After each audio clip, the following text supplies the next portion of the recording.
Once upon a time, in the busy city of London, lived the Darling family.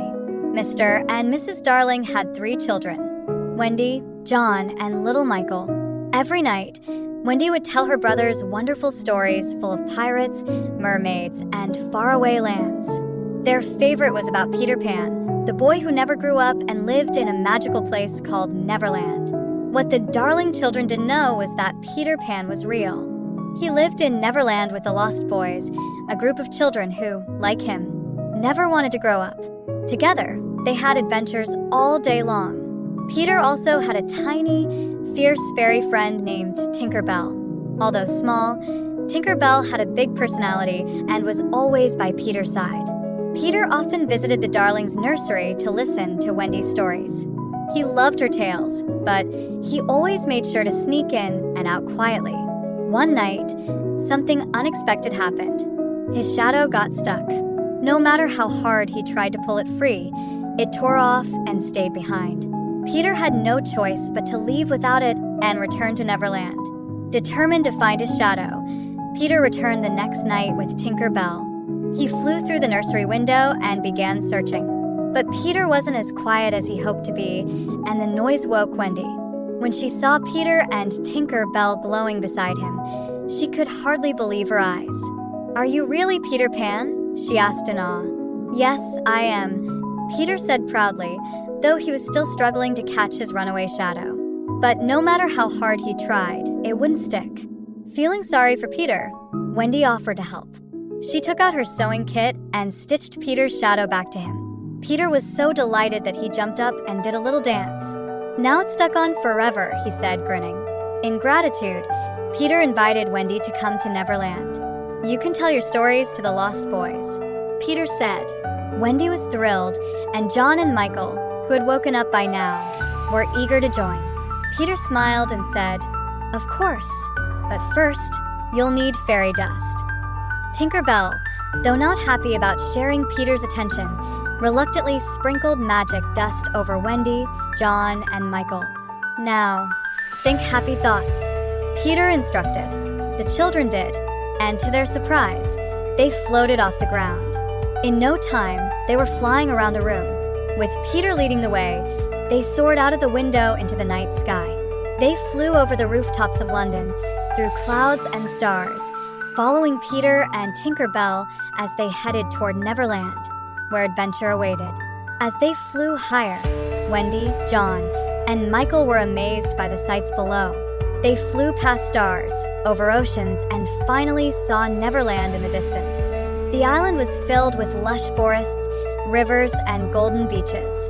They flew over Mermaid Lagoon, where beautiful mermaids swam, and past a pirate ship anchored in a cove. "That's Captain Hook's ship," Peter whispered. "He's my greatest enemy." Captain Hook was a wicked pirate with a grudge against Peter. Years ago, Peter had cut off Hook's hand, and a crocodile ate it. Ever since, the crocodile followed Hook, hoping to finish its meal. The only thing saving Hook was the ticking clock inside the crocodile's belly, which warned Hook when it was near. After a long flight, Peter led the children to his home, the underground hideout of the Lost Boys. The Lost Boys, excited by Peter's return, cheered when they saw Wendy, John, and Michael. "This is Wendy," Peter announced. "She's going to tell us stories." The Lost Boys were thrilled, and Wendy became their favorite. She told them all kinds of exciting tales, and they loved every word. Meanwhile, Peter and the boys took John and Michael on adventures all over Neverland, exploring jungles, climbing trees, and visiting Mermaid Lagoon. But Captain Hook was plotting his revenge. He discovered that Peter had brought new children to Neverland and planned to use them to trap Peter. Hook came up with a wicked plan to kidnap Wendy, John, and Michael. One afternoon, while Peter and the Lost Boys were out playing, Hook's pirates sneaked into the Lost Boys' hideout and captured Wendy, John, Michael, and the Lost Boys. They took them to Hook's ship and tied them up, threatening to make them walk the plank unless they revealed Peter's location. When Peter returned and found his friends missing, he knew Hook was behind it. With Tinkerbell's help, Peter flew to the pirate ship to rescue them. Sneaking aboard, Peter waited for the right moment. Just as Hook was about to make Wendy walk the plank, Peter swooped down from the sky. "Stop right there, Hook," Peter shouted, drawing his sword. Captain Hook sneered. "Peter Pan, I've been waiting for this." The two began a fierce sword fight, jumping and spinning across the ship's deck. Peter, quick and agile, dodged Hook's attacks, always staying one step ahead. As they battled, the Lost Boys, Wendy, John, and Michael managed to untie themselves and fought off the pirate crew with sticks and stones. The fight between Peter and Hook grew more intense. Hook lunged at Peter, but Peter outsmarted him every time.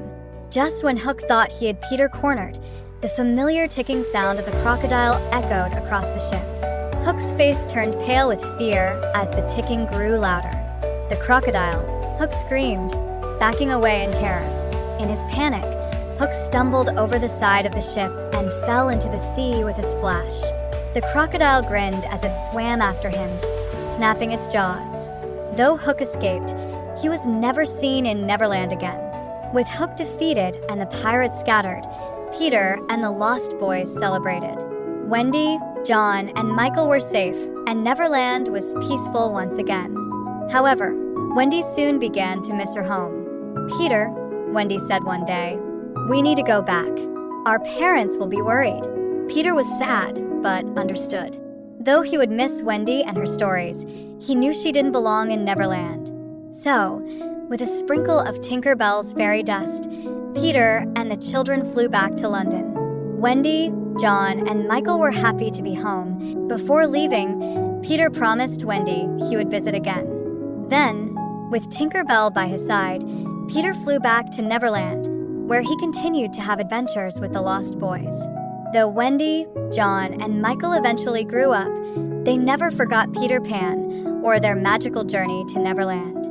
And on quiet nights, Wendy would sometimes look out her window, hoping to catch a glimpse of Peter flying by, the boy who never grew up.